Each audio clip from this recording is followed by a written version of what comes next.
Bienvenue sur notre chaîne Le Chemin de la Destination où nous vous aidons et nous vous encourageons à avoir une relation encore plus intime avec Dieu en Jésus-Christ. Vous vous souvenez que lorsque j'avais fait la vidéo, le timing sur Dieu, j'avais dit que j'arrive pas à croire que je parle du timing, quelque chose que j'ai toujours fui. Et bien c'est un peu comme cette vidéo-là, les pensées. Ça va faire 4 ans depuis que, mon Dieu, le temps passe vite. Dans 2 mois, j'aurai 4 ans depuis que j'ai donné ma vie à Christ. Mais j'ai passé... En fait, je vais pas dire j'ai passé 3 ans ou presque 4 ans à lutter avec mes pensées parce que honnêtement, je dois dire que le combat avec nos pensées, c'est un combat de toute une vie. Je pense que ça sera un combat de toute une vie. Parce que nos pensées sont comme si le monde vient de penser dans notre tête, Satan, Dieu, nous-mêmes. Donc, notre entourage, bon, ça fait partie du monde, mais vraiment, les pensées, comme vous avez vu, peuvent nous détruire ou encore nous pousser vers notre percée, vers notre délivrance. Vous savez, à chaque fois que je devais recevoir une bénédiction de la main de Dieu, c'était lorsque je changeais mes pensées. Je me souviens, j'ai pas, à chaque fois je dis, je dois raconter ce témoignage, mais j'oublie. En tout cas, j'attends que Dieu me donne le feu vert pour le raconter, mais c'est le témoignage lorsque j'ai obtenu ma résidence permanente. Je me souviens lorsque j'ai fait mon renouvellement de permis d'études, ou c'est à que je peux dire, et puis en quelque sorte, il m'avait refusé. C'était pas vraiment refusé, mais il me demandait des documents que c'était impossible à avoir. Donc, en quelque sorte, pour moi, c'était refusé, puisque je pouvais pas les donner, et j'allais pas pouvoir les donner aussi. Et puis, au commencement, j'ai tellement pleuré. J'étais en train de conduire, et puis j'avais à peine fini de parler de Dieu avec ma belle-tante. Je disais, oh, j'ai la foi, tu vas faire quelque chose. Et puis là, j'ai fini de déposer ma tante, et puis là, je vois l'immigration m'envoie un message. Je me dis, oh, j'ai fini de parler de Dieu, une bonne nouvelle. Et puis, boum, je vois comme un refus. J'étais, qu'est-ce que je vais faire? J'ai commencé à... Je me disais, Kémisa, est-ce que tu penses que tu seras capable de conduire? Est-ce que tu penses? Puis là, je me suis dit, Seigneur, je ne sais pas, mais donne-moi la force de conduire. Je conduisais, je pleurais, je conduisais, je pleurais, je conduisais, je pleurais. Et puis, je suis allée dans le travail de ma meilleure amie. Puis là, elle n'était pas là. Je l'ai appelée, elle n'a jamais répondu. Et puis là, je me suis dit, calme-toi. La première personne à qui a laissé vers Dieu. Je sais que là, tu as un petit peu de colère, tu penses que Dieu t'a laissé, t'a abandonné, mais calme-toi. Et puis là, subitement, j'ai changé ma façon de penser. Au lieu de voir comme si que j'ai un échec, que c'est fini pour moi, je me suis dit, Kémissa, Dieu t'a mis dans ce pays-là. C'est lui qui t'a amené ici. Il t'a pas amené ici pour que les gens te mettent dehors. Dieu t'a pas amené ici pour être la risée du diable, pour être la risée du monde. Dieu sait ce qu'il fait. Dieu est capable de faire quelque chose. Dieu va faire quelque chose. Qui te dit que ce que tu traverses, cet échec, c'est parce qu'il va conduire à une plus grande victoire? Vous voyez, juste cette pensée-là que j'ai eue, j'ai séché mes larmes rapidement. J'ai eu la joie dans mon cœur. Je n'ai plus pleuré. Et effectivement, 2 semaines plus tard, j'ai appris que Dieu voulait me donner ma résidence permanente. Dieu m'a montré ça et il a envoyé de l'aide autour de moi. Effectivement, ça s'était arrivé en juillet. Et puis en novembre, j'ai fait ma demande et quelques mois plus tard, j'ai eu ma demande de résidence. Gloire à Dieu. Gloire à Dieu, gloire à Dieu. Tout ça pour montrer que les pensées, il y a une façon comme si, je dois dire aussi, quand j'ai changé ma façon de penser, c'est pas juste mon attitude qui a changé. C'est pas juste comme si mes émotions, je suis passée de la tristesse à la joie. Mais mon comportement a changé aussi. Parce que si j'étais restée dans la tristesse, j'avais pas changé mes pensées, ce que j'allais faire, boire, me plaindre, commencer à faire mes valises pour me préparer à retourner dans mon pays ou bien à faire n'importe quoi, à penser à faire... c'est sûr que ça allait me donner toutes sortes d'idées, mais gloire à Dieu, j'ai changé comme si de cet esprit m'a permis de renouveler mes pensées. Et puis effectivement, c'est ainsi de suite, comme si j'ai commencé à avoir des comportements dignes de quelqu'un qui a la foi. C'est un petit peu comme la femme de la perte de sang qui a passé 12 ans c'était 12 ans, je pense, oui, 12 ans à agir, à aller voir les médecins, à aller voir tout et tout, tout le monde, jusqu'à ce qu'elle s'est peut-être dit, bon, c'est fini. Ça, c'est les pensées qu'elle a sûrement eues, c'est fini, je ne peux plus rien faire. Mais lorsque elle a rencontré Jésus, et puis là, elle a dit, parce que c'est pas avec quelqu'un qu'elle parlait, quand tu as des pensées, c'est comme si tu te parles aussi. Même si c'était pas facile de passer du dire, mais c'est comme si tu es avec toi, tu te parles toi-même, parce que, je sais pas, bon, parce que tu sais ce qui est dans ta tête, tu sais ce que tu as envie de faire, tu te connais. Et puis là, elle s'est dit, si, si seulement je touche ça au orbe, je serai peut-être guérie. Parce que les pensées, comme j'ai dit, ça conduit à une attitude. Et les attitudes conduisent aussi à des paroles. Et les paroles conduisent aussi à des actions. Vous voyez? Pensée, attitude, attitude. Parole, parole, action. Donc, selon les pensées que vous avez, ça va déterminer vos actions. Et ces actions-là peuvent être des actions de doute ou des actions de foi envers Dieu. Donc, si cette dame-là, au lieu de dire, elle aurait pu dire, tu sais quoi, je m'en moque. Ça fait 12 ans que j'ai essayé, qu'est-ce que ça va changer que Jésus est là? J'avais déjà prié, donc qu'il soit là au passage, c'est du pareil au même. Mais elle s'est mis en tête quelque chose que personne ne s'était mis en tête déjà, selon moi, parce que la Bible n'a pas parlé de quelqu'un qui touchait la robe de Jésus avant beaucoup et puis qui avait reçu un miracle. Mais elle s'est mise en tête que, comme si, ça c'est le pouvoir des pensées aussi en quelque sorte, parce que tes pensées sont plus puissantes que ce que tu crois. Elles sont plus, parce que qui n'a pas déjà fait des scènes d'imagination? Qui ne s'est pas déjà vu avec beaucoup de choses, je ne sais pas, vous avez eu toutes sortes d'imagination. Et bien, c'est de la même façon, cette dame-là, elle s'est approchée, elle s'est dit, là où je vais toucher. Je ne vais même pas toucher la personne. Donc, les pensées-là, toutes sortes d'imagination, vous vous dites peut-être que, est-ce que moi, j'aurais pu avoir ces pensées-là? Vous avez toutes sortes de pensées déjà. Vous avez toutes sortes de pensées déjà. Déjà, vous voyez même ça chez les païens lorsque ils ont leur idole, les chanteurs, les chanteuses du monde. Et puis ils se disent, oh, je vais avoir la brosse à dents de mon chanteur préféré ou bien le... Donc, même dans le monde, vous voyez comme si les gens, ils ont toutes sortes d'imagination, ils ont toutes sortes de pensées.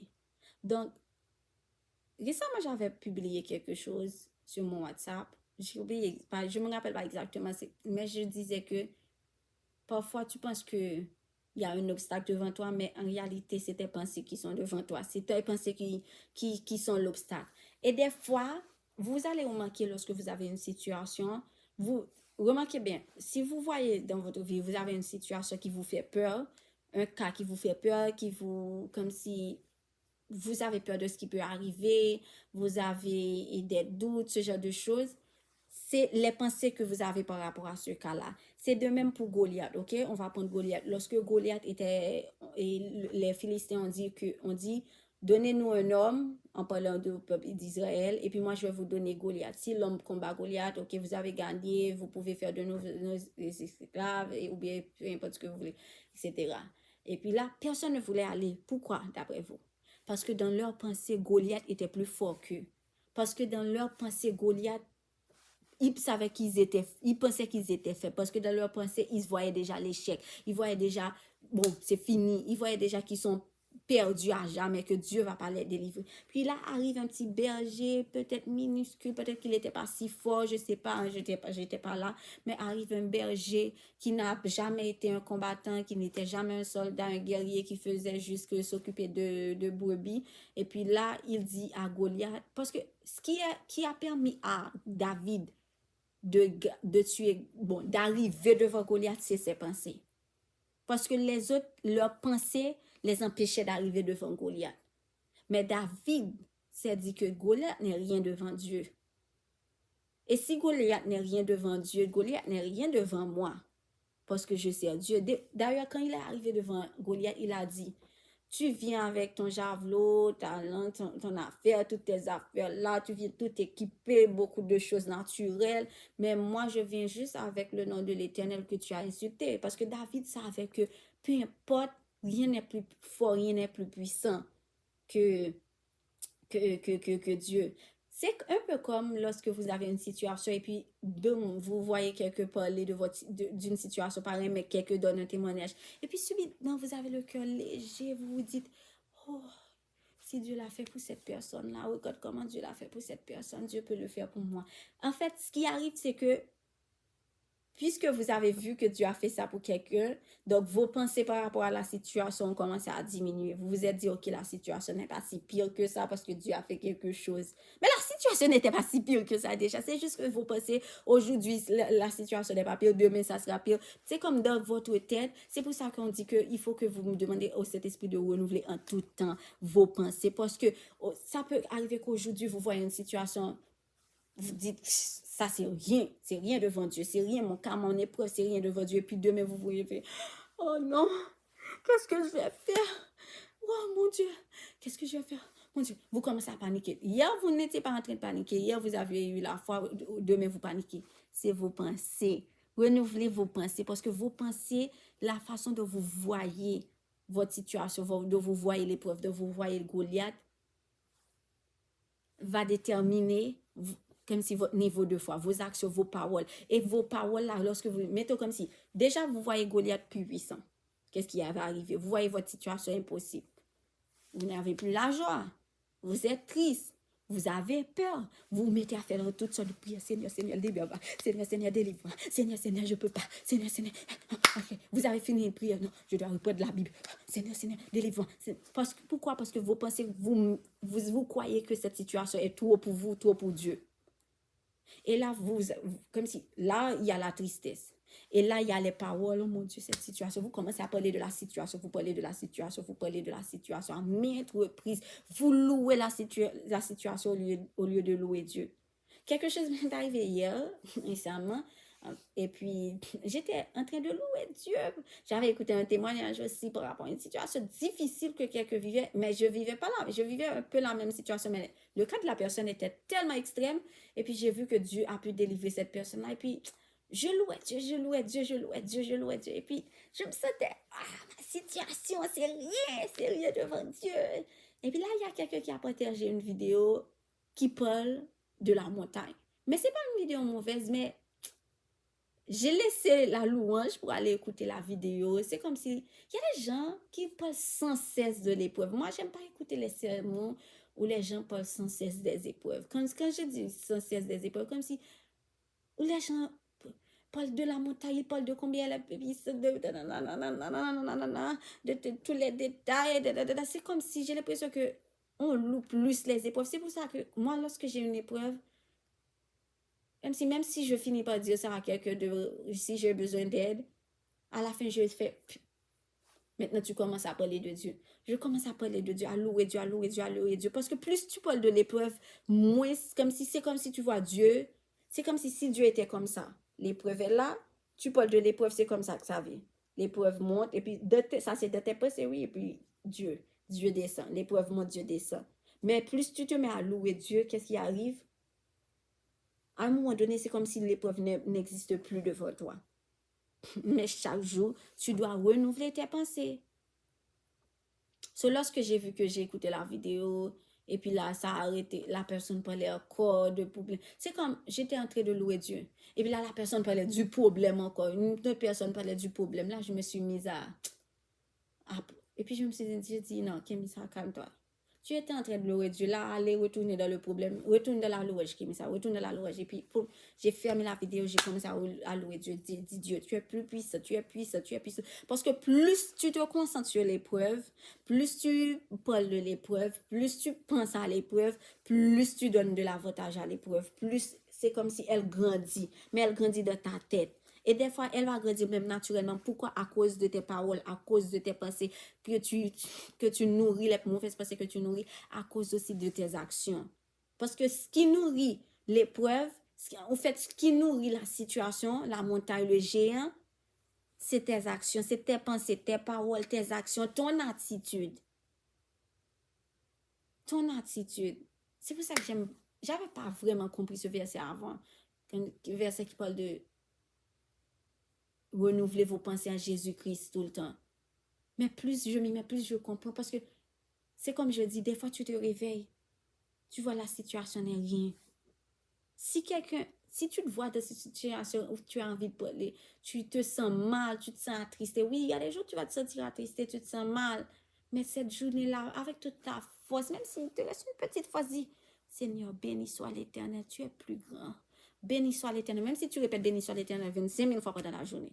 Béni soit l'Éternel, loué soit l'Éternel, béni soit l'Éternel, béni soit l'Éternel. Il y a des fois où la situation m'agace.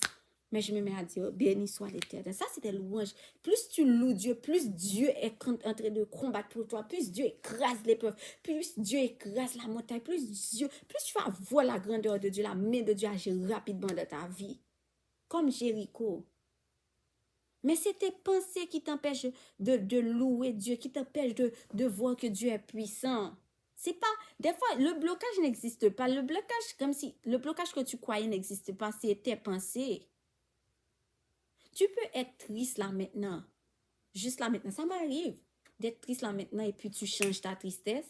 Bon, la parole de Dieu va changer ta tristesse. Mais tu peux déclarer, bon, tu sais quoi, je suis pas triste. Pour ce que tu mettais dans ma tête, tu me faisais quoi, je suis triste, Dieu l'a déjà résolu. Juste cette phrase-là, ta parole, le fait que ta bouche à prononcer. N'oubliez pas que le pouvoir de la vie et de la mort sont sur la langue. Donc, ta parole a prononcé quelque chose. Tes pensées vont automatiquement changer aussi, tes actions. Parfois, tu pries tellement que tu ne te rends pas compte que c'est juste que tu doutes. C'est pour ça que tu pries autant. La montagne n'est pas si dure qu'on le pense. Elle n'est pas dure. Elle n'est pas dure pour Dieu. C'est pour ça que Jésus a dit, si tu dis à la montagne de se déplacer, elle est capable de se déplacer. Mais il faut de tes pensées. En fait, c'est les épreuves, les circonstances qui nous font croire que la situation est difficile. Satan essaie de nous faire croire que la situation est difficile. La tristesse qu'on ressent, la peur qu'on ressent, nous font croire que la situation est difficile, mais c'est pas vrai. Il n'y a rien qui soit difficile pour Dieu. D'ailleurs, il a dit, si tu crois, tu verras la gloire de Dieu. C'est pas Dieu qui ne veut pas te guérir comme tu crois. C'est tes pensées qui te font croire que Dieu ne veut pas te donner la guérison. C'est pas que Dieu ne t'a pas pardonné. C'est tes pensées qui te font sentir coupable. Des fois, tu es là comme si, oh Seigneur, pourquoi tu ne me pardonnes pas? Non, c'est tes pensées qui te font sentir coupable. C'est pas Dieu. Des fois, lorsque vous voyez que vous avez un type de comportement, un type de pensée, ou bien vous retombez dans les mêmes choses, vous vous plaignez souvent, ou bien au lieu de quoi vous doutez souvent, essayez de vous demander qu'est-ce qui me nourrit, à quoi je nourris mes pensées, qu'est-ce qui nourrit mes pensées, qui nourrit ces pensées-là, qui me parle. Parce que tes pensées, ça peut être nourri, comme j'avais dit tantôt, de Dieu ou du diable ou de toi, même encore, ou bien du monde des gens, ou même encore des circonstances, des expériences. C'est pour ça que vous allez voir comme si, mettons, vous êtes deux personnes, ok? Deux personnes qui ont vécu la même chose, mais les deux ont fait un chemin différent. Disons, l'un, on aurait pu dire qu'il est faible, mais non, je ne vais pas dire ça, mais l'un devient méfiant, il devient méfiant, il a changé, il est strict, il est méchant avec les autres, tandis que l'autre a guéri, l'autre est différent, la personne a changé, l'autre traverse. C'est pour ça que je dis, il y a des choses que des gens vont dire que ça prend du temps pour que Dieu, comme s'il change en nous, mais moi je dis non. Parce que moi-même, à chaque fois que Dieu devait changer un comportement en moi, il le changeait rapidement. Pourquoi? Ça, c'est si je m'y mettais, si je me soumettais à Dieu. Il le changeait rapidement. Pourquoi? Parce que dans mes pensées, je me mettais dans mes pensées que Dieu est capable. Que ça, là, cette situation n'est pas plus fort que Dieu. Si, mettons, tu as un problème de colère, mais tu te mets en tête que ce problème est difficile, ce problème comme si ça va te donner du fil à retordre à Dieu. C'est normal comme tu vas passer des mois là, Dieu va essayer de te chercher, tu retombes, parce que tes pensées te font croire que c'est difficile. Tes pensées te font croire que tu ne peux pas quitter les pudicités. Tes pensées te font croire que tu ne peux pas quitter la fornication. Tes pensées te font croire beaucoup de choses. Renouvelle tes pensées. Tes pensées, c'est vraiment ce qui va te pousser à avoir ton miracle aussi. Parce que si tes pensées te bloquent, comment tu veux recevoir ton miracle puisque tu doutes, tu es incrédule. Et tu peux pas. D'ailleurs, Dieu a dit que celui qui s'approche de lui doit s'approcher, sachant que Dieu est le rémunérateur. Mais tes pensées, tu crois déjà que Dieu, tu as déjà perdu. Tu crois déjà que la montagne est trop haut. Où est la foi? Où est la foi? Est-ce que vous avez déjà vu cette image où deux personnes sont en train de creuser dans une mine, je peux dire, et puis il y a l'un qui est presque proche des diamants, et puis il est un petit peu, même pas comme à 5 cm. C'est une image de deux petits totos, l'un en haut, l'autre en bas, et puis il est proche des diamants, et puis l'autre, et puis assez proche des diamants, il finit par abandonner, et puis l'autre est assez loin, mais il continue. D'après vous, qu'est-ce qui pousse cette personne à abandonner? Parce que cette personne s'est dit que ça fait longtemps que j'ai continué, mais comme si ça fait longtemps que je creuse, mais je vois rien. C'est un peu comme des gens, ou bien certains d'entre vous vous dites, ça fait longtemps que j'entends la même phrase, la même parole, que Dieu va agir, Dieu va agir. Cette fois-ci, j'abandonne, C'est cet abandon-là qui va créer l'incrédulité et qui va te faire ne pas recevoir le miracle. Ne laisse pas tes pensées te dicter ce que tu dois faire. Tu dois continuer. Oui, tu as déjà entendu cette phrase. Oui, Dieu t'a déjà dit qu'il va agir. Mais continue à quoi? Tes pensées doivent dire, oui, Dieu m'a dit qu'il va agir. Il va agir encore plus. Et dans la vidéo où je parlais des saisons, si tu veux avancer rapidement dans la saison que Dieu t'a mise, change tes pensées aussi. Change tes pensées. Si la femme de Père de Sang avait dit, j'ai longtemps prié, ça change rien. Elle, en ce moment-là, qui aurait su qu'il y avait une femme qui perdait son sang pendant 12 ans? Qui? Tu peux pas dire, je ne suis pas sûre que ça va arriver. Toutes ces paroles-là sont des paroles négatives, des paroles prophétiques négatives que tu mets sur ta vie, sur tes promesses. Des fois, vous ne remarquez peut-être pas, ou bien vous le remarquez, ou vous oubliez, ça m'arrive. En fait, des fois, le miracle est facile à avoir. Mais on a cette mauvaise mentalité de quoi que c'est difficile. Puisque c'est comme, tu n'as pas d'argent, tu dois payer quelque chose et puis le mois passé tu devais payer, mais le mois passé tu étais confiant, tu te disais, je vais rester calme, Dieu va agir. Et puis ce mois-là, tu es tout excité. Non, les mêmes pensées que tu avais eu le mois dernier, tu dois avoir ces mêmes pensées-là. Parce que Dieu va agir encore. Dieu va agir encore. Renouvelle tes pensées. Même si ça fait longtemps que tu as essayé, tu dois te dire, tu dois croire que cette fois-ci sera différente. Cette fois sera différente. Parce que Dieu n'est pas un homme pour mentir, ni un fils d'homme pour se repentir. Cette femme-là s'est dit, même si ça après 12 ans, elle a essayé, elle s'est dit que Jésus est là. Les choses vont changer cette fois. Et croyez-moi, lorsque Jésus est là, les choses vont vraiment changer. Les choses vont vraiment changer. Elles seront différentes. Des fois, nous avons aussi cette impression que nous n'avons pas de pensées négatives. Mais la meilleure façon de savoir si aussi on a des pensées négatives, c'est en nous examinant. Examine tes paroles. Examine comme si ton âme surtout, ton âme, est-ce que ton âme est meurtrie ces temps-ci? Parce que si ton âme est meurtrie, c'est sûr que le cœur, les pensées, ton comportement, ça va pas trop aller là. Examine tes paroles, ton comportement, ton attitude, tes actions. Tu vas voir si tu as des mauvaises pensées.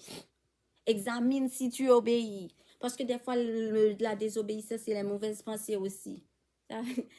Servir Dieu, vraiment, comme les gens disent, c'est vrai, servir Dieu n'est pas facile, mais c'est agréable, c'est fantastique, c'est merveilleux, c'est la plus belle chose.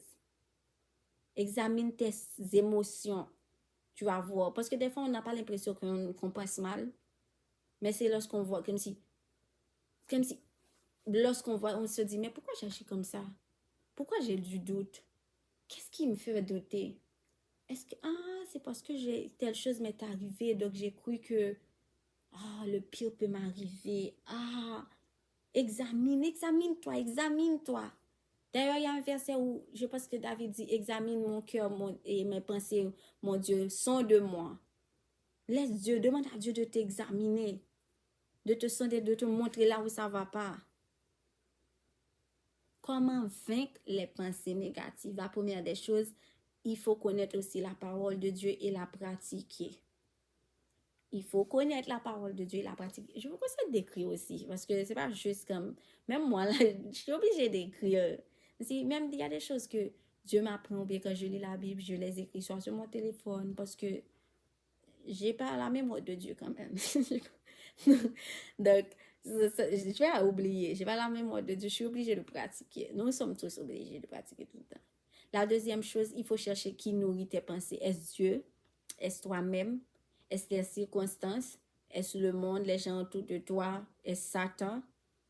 Est-ce toi-même? Tu vois tout ce qui peut nourrir tes pensées? Et quand je dis les circonstances, ça peut être ton cœur brisé ou une situation où tu as entendu une mauvaise nouvelle, etc. Récemment, il y a 2 jours de cela, j'ai appris, quelqu'un m'a appelé, une tante, elle m'a dit quelque chose s'est passé chez moi, chez mes parents. Et puis, au lieu de paniquer, j'ai dit, ah ok, je vais les appeler. C'était quelque chose d'assez grave. Et puis là, je me suis dit, Kémissa, il est temps que n'aie pas peur, reste dans le calme. Il est temps que tu cesses de vivre pour la peur, pour tes émotions, mais que tu commences à vivre pour Dieu vraiment. Donc, tu as entendu une mauvaise nouvelle, tu vas louer Dieu, Dieu est plus fort. Effectivement, j'étais là, Dieu, tu es plus fort, tu es plus grand. J'étais tellement calme. Et puis, c'est après, j'ai appelé ma mère pour lui dire, ah, j'ai appris quelque chose. Elle m'a dit oui, etc. Et puis, j'ai dit, au moins, gloire à Dieu, vous êtes correct, ça va, etc. Et puis, j'ai dit, gloire à Dieu, gloire à Dieu. C'est cette attitude-là que Dieu cherche à avoir, et comme si à réveiller en vous. Une attitude que même si vous entendez une mauvaise nouvelle, vous donnez la gloire à Dieu. Quand j'ai appris la mauvaise nouvelle par rapport à mon permis d'études, j'ai donné la gloire à Dieu. Et qu'est-ce que Dieu a fait? Dieu a changé la situation. Il m'a donné plus que... J'avais même pas demandé ça, la résidence. Parce que comme si, c'est pas que je me suis dit j'allais jamais avoir, je savais que je voulais avoir, mais c'était même pas dans mes pensées. Parce qu'il n'y avait pas de route pour que je l'aie, mais Dieu avait déjà créé une route sans que je le sache. Donc, cherche qui nourrit tes pensées et combat ça. Si c'est toi-même avec tes mauvaises pensées, là, tu as la parole. Si c'est ça, tu as la parole. Si c'est les circonstances, Dieu change les temps et les circonstances. La montagne, là, qui est-tu, grande montagne devant Zorobabel, tu seras aplani. Montagne de bassin, montagne aussi nombreuse. Pourquoi avez-vous de l'envie contre la montagne de l'Éternel? L'Éternel n'en fera pas moins, ça demeure à perpétuité. Qui peut s'opposer à l'Éternel? Qu'est-ce qui est impossible à Dieu? Tu vois, lorsque tu commences à louer Dieu, lorsque tu commences à parler de la grandeur de Dieu, ce que tu croyais être puissant là n'est plus puissant devant toi désormais. Tu es capable d'avancer devant Goliath. Tu es capable de marcher. Tu es capable de réussir. Tu es capable d'obtenir la victoire. Tu es capable. À chaque fois aussi que tu te retrouves en train de penser négativement, commence par dire des paroles positives. Commence par dire des paroles positives, de répéter des paroles positives pendant la journée. Dis-toi, ça marche. Même les païens, je vois qu'ils se disent des paroles positives. Même les païens. Tu as la Bible, mais tu prends la Bible pour un slogan. Tu connais beaucoup de versets, mais tu l'as, comme si au départ tu croyais, mais après un moment tu te dis, parce que tu dois t'examiner au total. Examine si tu as une vie de sanctification, ton intimité avec Dieu, tes pensées, ton âme. Mais laisse le Saint-Esprit t'aider, parce que tout ça, ça peut être, qu'est-ce que je dois examiner. Laisse le Saint-Esprit t'aider. Laisse-toi guider en tout temps par le Saint-Esprit. Aie vraiment une intimité avec le Saint-Esprit. Le Saint-Esprit est tout. Like, sans le Saint-Esprit, je ne sais pas où on en serait. Le Saint-Esprit a guidé Jésus-Christ. Même Saint-Esprit va te guider. Si Jésus-Christ savait quoi faire, quoi dire, quand faire, tout, c'était le Saint-Esprit. Laisse cet esprit t'examiner, te montrer le chemin. Mais à chaque fois, tu te sens éloigné de Dieu, tu sens que quelque chose ne va pas, va auprès de Dieu. Et puis, fais des prières de pardon. Demande pardon aussi à Dieu. Demande pardon pour tes parents aussi, pour ta famille. Je ne sais pas. Demande pardon. Pardonne aussi. Fais des prières. Demande au Saint-Esprit, qu'est-ce qui ne va pas? Est-ce que j'ai fait quelque chose de mal? Ou est-ce qu'il y a une brèche? Est-ce que, comme si je me suis lassée, je manque de prière. Peu importe. Le Saint-Esprit va te les révéler. Parce que Dieu veut toujours être proche de toi. N'occupe pas Satan qui te ferait croire le contraire. Et cette pensée-là que tu voyais impossible, et cette montagne-là que tu voyais comme une grande montagne, elle est déjà aplanie. C'est juste que de ta tête, elle n'est pas aplanie. Mais toute montagne, dès que Dieu a prononcé une parole sur toi, dès qu'il a déjà une promesse sur ta vie, toute montagne est déjà aplanie. Toute montagne est déjà aplanie. Mais si tu crois ce que Satan te met dans ta tête, c'est là que tu vas donner le pouvoir à Satan de te persécuter. Ne laisse plus Satan te persécuter pour quelque chose que Dieu a déjà réglé, a déjà changé. Je prie que Dieu t'ouvre les yeux aujourd'hui. Je prie que Dieu change tes pensées, renouvelle tes pensées, combat tes pensées chaque jour, chaque jour, chaque jour, chaque jour. Et plus tu as une vie où tu combats tes pensées, tu laisses le Saint-Esprit renouveler tes pensées en Jésus-Christ, crois-moi, tu vas avoir des transformations dans ta vie. Crois-moi, des grandes transformations, tu vas avoir des changements. Tu vas voir comme si tu te sens enfin, c'était changement de saison. Tu vas recevoir plus de bénédictions. Mon Dieu, les épreuves vont plus, comme si rien, comme si ne pourra se mettre devant toi pour te mettre KO. Parce que tu sauras que l'Éternel est Dieu en tout temps aussi. Au nom de Jésus-Christ. Bon, c'était tout pour aujourd'hui. Je prie que Dieu vous aide et qu'il vous protège et qu'il vous guide. Donc, n'oubliez pas de partager cette vidéo. Soyez bénis en tout temps. Je vous aime.